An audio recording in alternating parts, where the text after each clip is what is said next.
Cooling glass വയ്ക്കാം. Cooling glass വെച്ച് സംസാരിക്കുന്നതാണ് നല്ലത്. ന്യൂ ഇയർ കഴിഞ്ഞതിന് ശേഷം കൂളിംഗ് ഗ്ലാസ് ഇല്ലാതെ വെളിയിറങ്ങരുതെന്നാണ് അമ്മച്ചി പറഞ്ഞേക്കുന്നത്.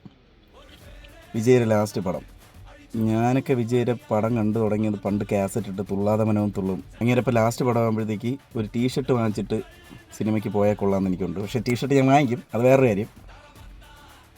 അത് നീ വാങ്ങിക്കാതിരിക്കും എന്താണെന്ന് വെച്ചാൽ ചെയ്തു, അതല്ലേ ലാസ്റ്റ് ഞാൻ ടീഷർട്ട് ഇട്ടിട്ട് പോയി കണ്ട പടം തുപ്പാക്കിയായിരുന്നു. എൻ്റെ ഒരു ഫ്രണ്ട് ഉണ്ടായിരുന്നു, പാവം മരിച്ചു പോയി.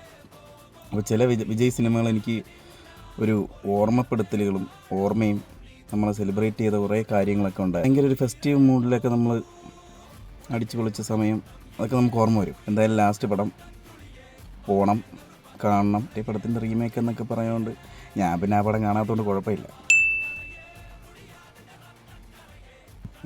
ബൈ.